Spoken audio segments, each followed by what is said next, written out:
welcome back to my vlog. So for those who don't know me, my name is Patricia and I'm actually working as an accountant in Dubai for almost 5 years now. And for today's video, gusto ko lang ikwento yung naging Dubai journey ko kung paano nga ba ako napunta dito. Yan. So let's start.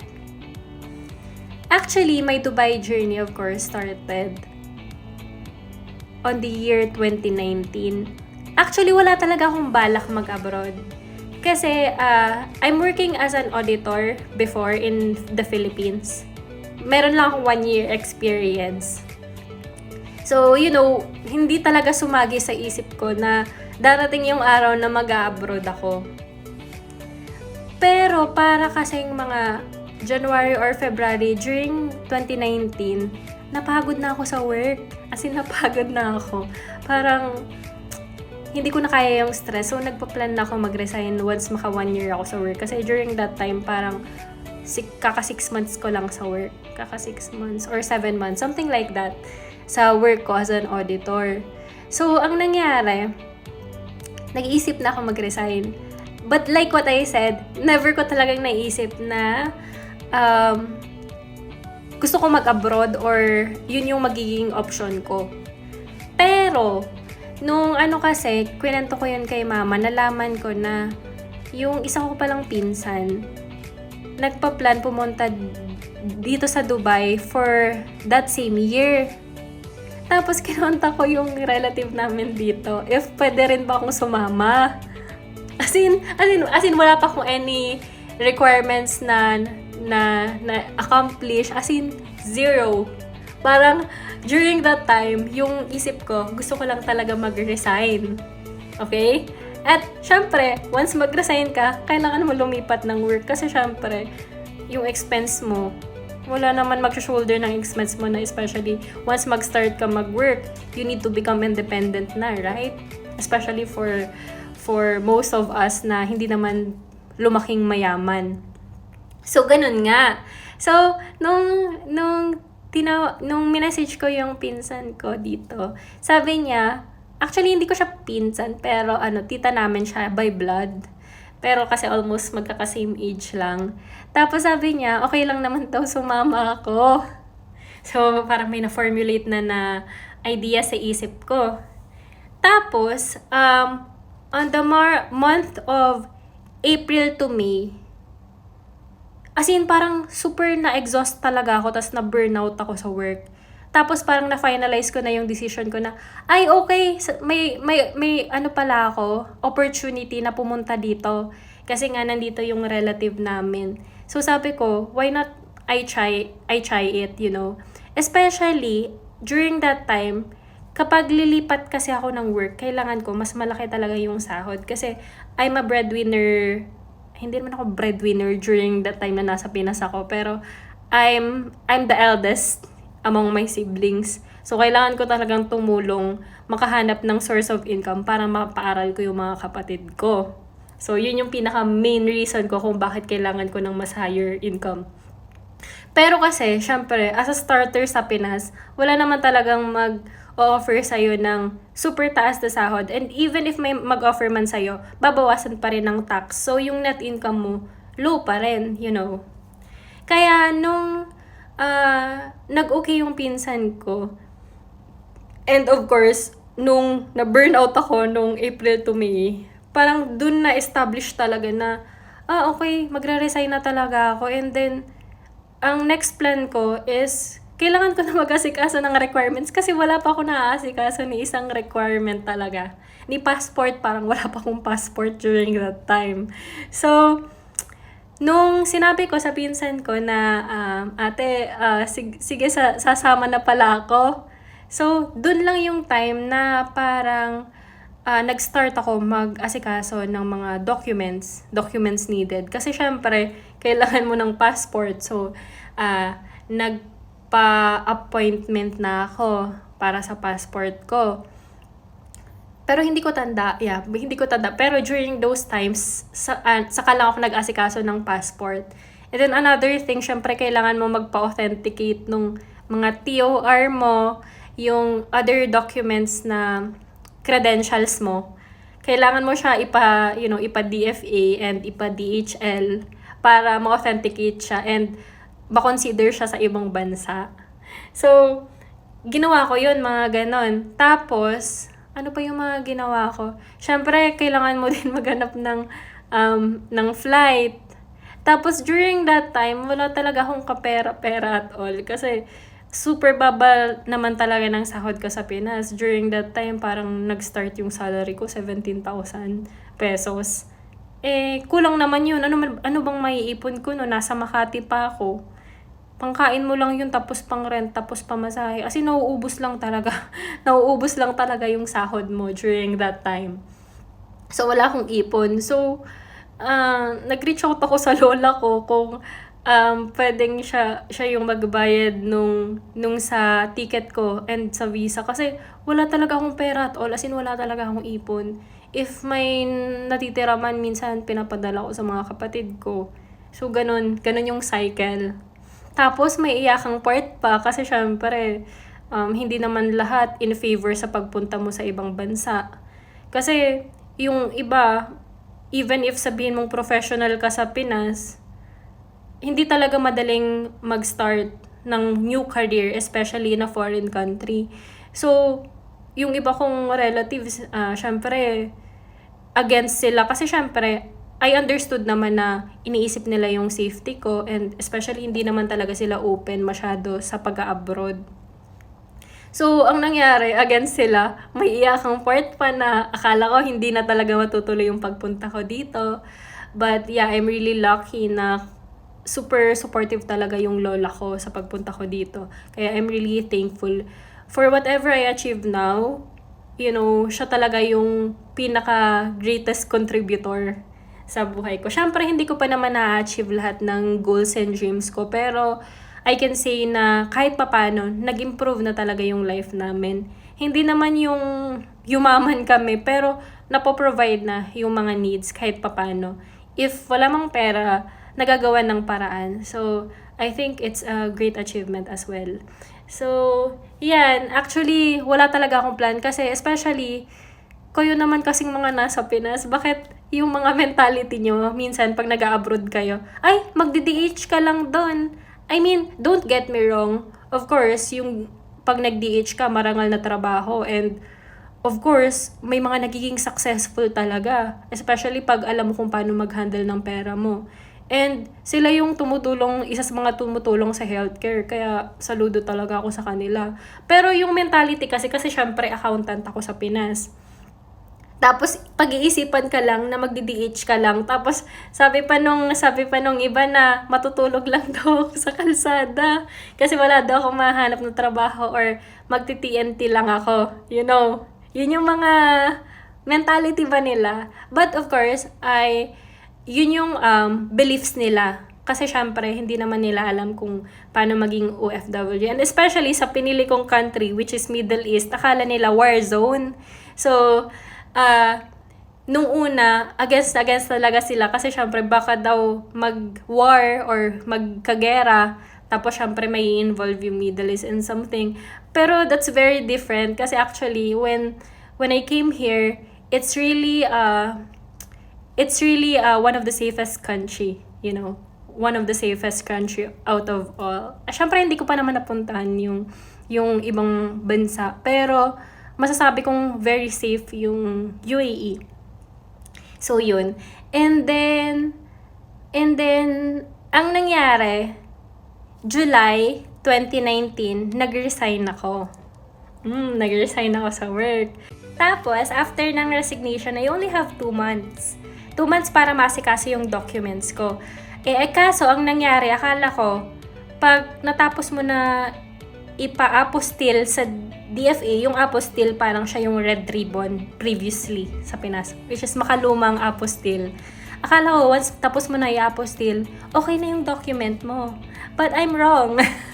I'm really wrong kasi kailangan palang i-send sa Ministry of Foreign Affairs, MOFA, through DHL.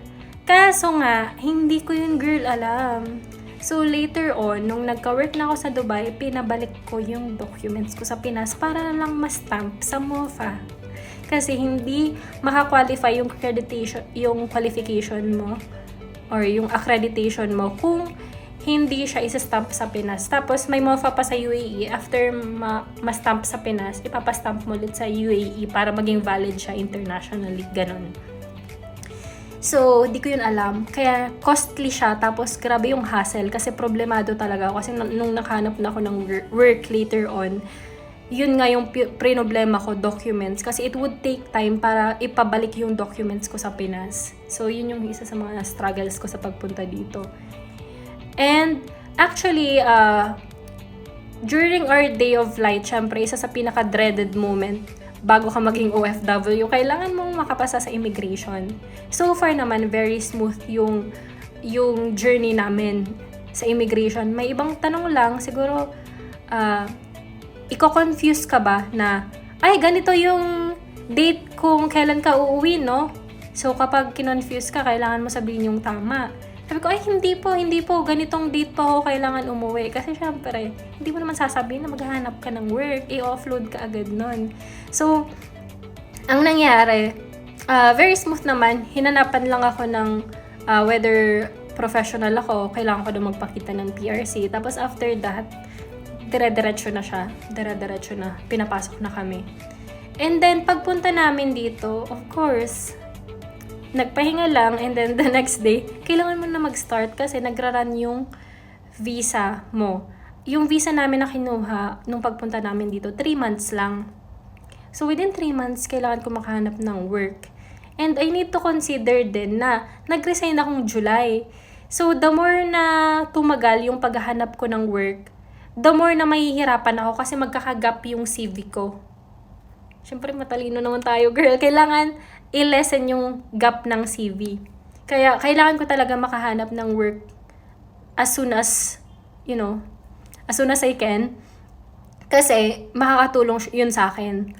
And, of course, sino bang ayaw makahanap ng work agad, diba?